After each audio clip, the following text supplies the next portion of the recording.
more times than I can count. It's straight and flat, bordered on both sides by cotton fields. Few roads intersect it. The night of the wreck was clear, the stars out in abundance. I remember, because I sat on the front porch with Aunt Lulaine for an hour or so after dinner, talking about my studies, waiting for my folks to come home and fill me in on their adventures. At 12 years old, I thought I should be allowed to stay home alone, but Mother insisted Aunt Lulaine come and keep me company. A good thing, too. The news that your world has exploded shouldn't be heard alone. I inhaled deeply and slowly to release the anger and frustration roiling in my chest.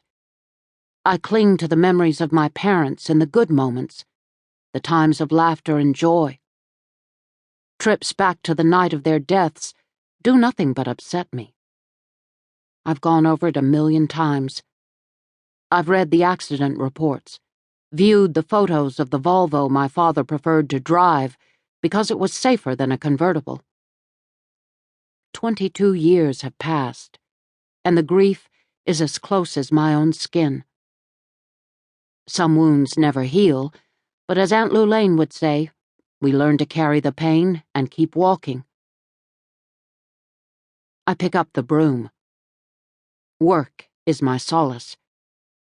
Perhaps my abilities as a private investigator come from the puzzle of my parents' death. Why did they wreck? What happened to make my father lose control of the car?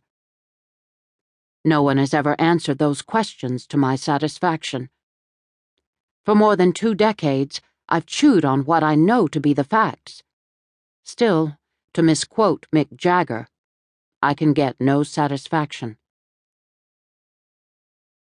A noise on the side of the house makes me think Jitty is about to put in an appearance. She's a self-centered ghost, but she also has a keen ability to ferret out those times when the past looms larger than the present for me. The idea of a confrontation with my own personal Civil War-era ghost perks up my spirits. Jitty is feisty, opinionated, and the yin to my yang.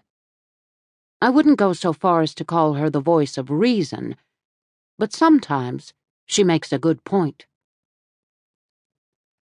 Hurrying around the corner of the house, I stop. Jitty isn't in evidence.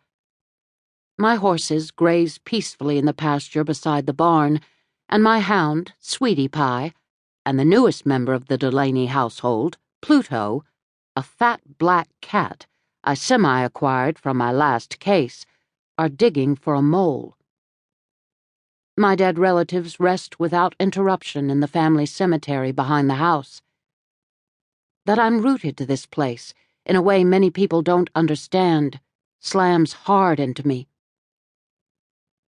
Some might say my connection to Dahlia House is Southern in nature, or perhaps part of my Irish heritage. I say that folks who don't cherish the place of their birth, the residence of their family, the home and land where memories are created and linger, and the final resting place of cherished family, have never known what it means to love. While I love my fiancé, the most talented Graf milieu, I need the expanse of land that spreads before me. Instead of calling Jitty, I return to the porch and my chore. It's nice to have the time to do a little something for the grand old lady, Dahlia House. I've contracted a painter to fix her up with a new coat of white as soon as the weather cools and the humidity drops. Other repairs will require carpentry skills and more money. Thank goodness our last Delaney Detective Agency client, despite a bit of confusion over who hired whom, paid us. My partner, Tinky Bellcase Richmond, doesn't need the cashola, but I sure do. I wipe the sweat from my forehead and wonder how Graf is handling his golf game in the torrid zone. He spent enough time in Mississippi to understand the danger of heat stroke, but for a lot of the summer